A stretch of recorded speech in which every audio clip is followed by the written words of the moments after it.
10来年没打架了，你非得逼我，赶紧别了。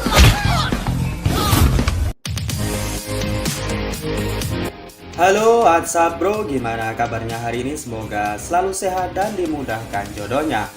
Oh iya, di masa penantian jodoh kalian, izinkan Mimin untuk sejenak menghibur kalian dengan mendongeng sebuah alur film yang membuat jiwa jomblo kalian berubah menjadi jiwa-jiwa yang penuh dengan pergelutan. Film ini berjudul Kung Fu Boys. Pada film ini singkatnya menceritakan seorang anak kecil dari keturunan orang kaya bercita-cita ingin menjadi seorang pahlawan. Namun untuk mencapai cita-cita tersebut ia banyak menghadapi masalah, terutama masalah gesekan fisik dengan orang-orang yang tidak menyukainya. Penasaran dengan cerita selengkapnya? Baiklah, nyamankan posisi rebahan, kencangkan resleting celana dalam, dan mari kita mulai ceritanya. This is Rondo.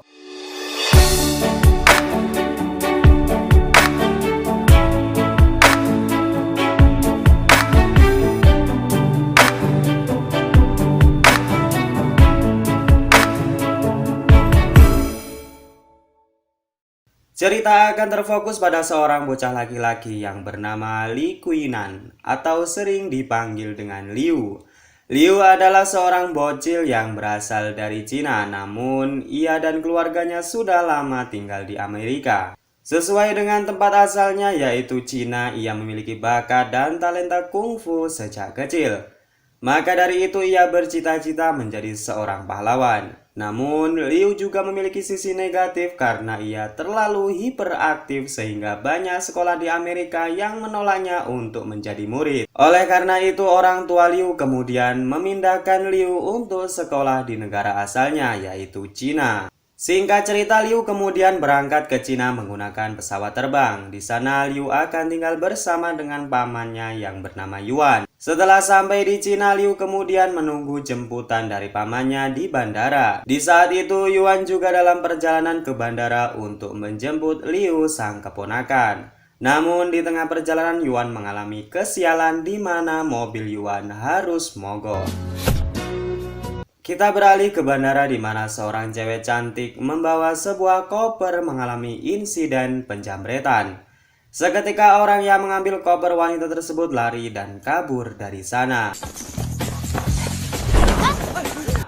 Liu yang akan menaiki taksi kemudian melihat jambret tersebut dan segera mengejarnya. Seketika orang-orang di sana bingung karena melihat seorang bocil yang dengan berani mengejar jambret tersebut. Singkatnya, Liu berhasil menghentikan jambret tersebut dan tak lupa ia juga menghajarnya karena memang ia bercita-cita menjadi seorang pahlawan.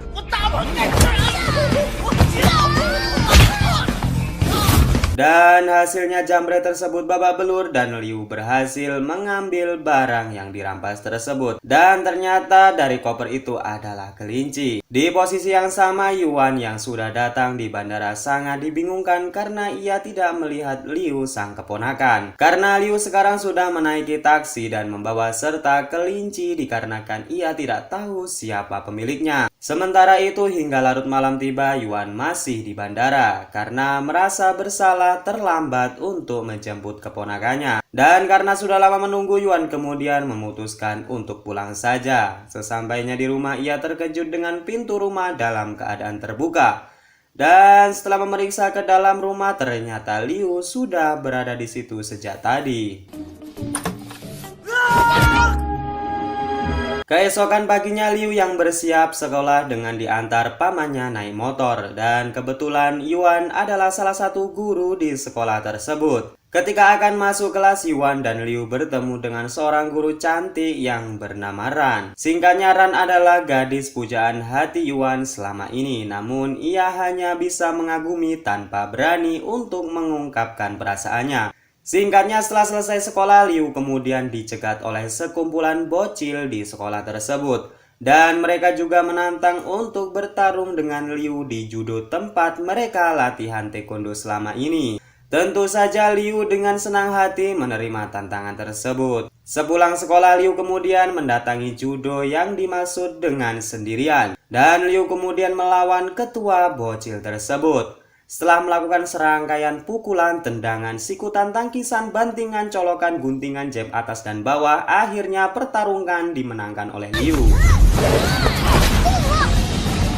Merasa tidak terima dengan kekalahan tersebut, ketua bocil tersebut menyuruh keempat gurunya untuk melawan Liu. Dan benar saja setelah melewati serangkaian aksi pergelutan di atas, tak disangka keempat gurunya tersebut harus tumbang dengan keadaan yang sangat memalukan. Dan setelah semuanya berlalu, singkatnya Liu menjadi bos bocil di sekolah itu. Mereka semua tampak akrab dan patuh kepada Liu. Siapa sangka orang baru seperti Liu sudah memiliki wewenang atas bocil-bocil di sekolah tersebut.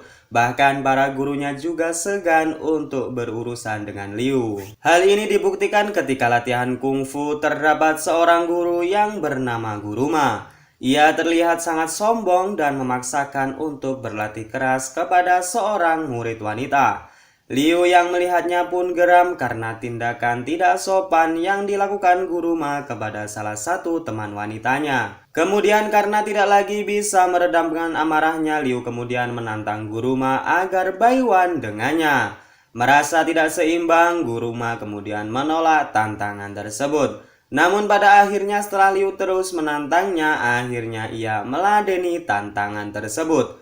Tak disangka-sangka Guru Ma kalah dalam duel itu, dan itu semua disaksikan oleh semua teman-teman Liu saat itu juga. Karena menyesal bercampur dengan malu, Guru Ma kemudian membubarkan kelasnya dan ia tidak lagi mengajar dengan sombong dan memaksa dengan keras lagi. Sepulang dari sekolah, salah satu teman Liu menganjurkan untuk membentuk sebuah gangster di sekolah ini.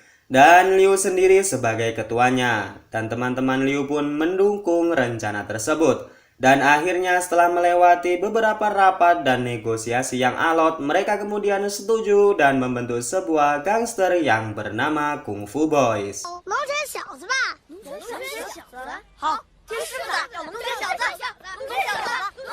Hari-hari yang mereka lewati sangat baik-baik saja sampai saatnya Liu tiba-tiba akan diculik oleh beberapa orang suruhan bos gangster beneran di kota tersebut.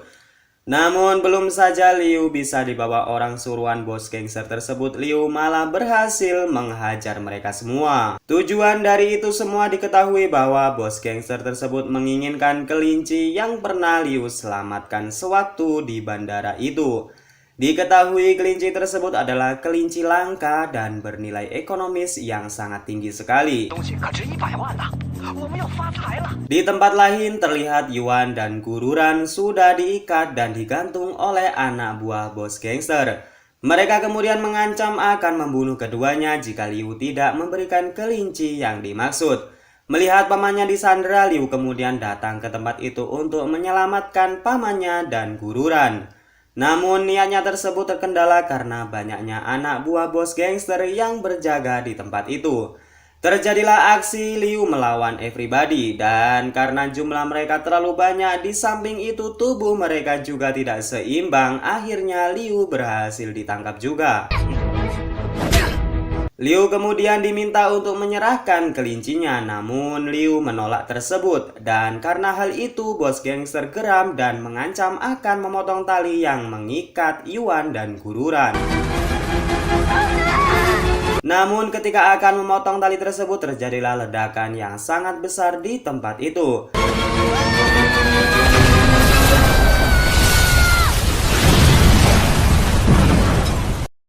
Ledakan tersebut dihasilkan oleh ulah gangster Kung Fu Boy dengan ditemani oleh Guru Ma.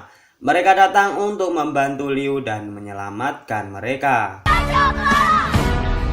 Mereka kemudian adu jotos dengan bos gangster, sedangkan Guru Ma berhadapan dengan dua anak buah bos gangster yang terbaik. Guru Ma yang terlihat kewalahan akhirnya berhasil mengalahkan dua anak buah terbaik tersebut. Sedangkan para Kung Fu Boys yang dibantu oleh Liu juga berhasil mengalahkan bos gangster itu. Dan akhirnya setelah mereka semua diratakan, para polisi datang dan menangkap para gangster tersebut. Dan polisi juga berterima kasih karena sudah membantu mereka untuk menangkap para pengacau dan juga telah menyelamatkan kelinci yang sangat langka. Dan film ini pun diakhiri dengan sebuah pertunjukan yang dilakukan oleh para Kung Fu Boys dengan ditonton oleh semua guru di sekolah tersebut, termasuk juga paman Liu dan Gururan. Dan film ini pun berakhir. Sedikit pelajaran yang diambil dari sekelumit alur film ini adalah jangan memandang siapa saja dengan maksud meremehkan. Bisa saja orang yang kita remehkan atau orang yang kita rendahkan adalah orang yang mampu mengalahkan kita dengan mudah. Saya Naja beserta teman-teman gangster saya mengucapkan arigato gozaimasu, onicha ganbate susu kacang kedelai. Bye-bye.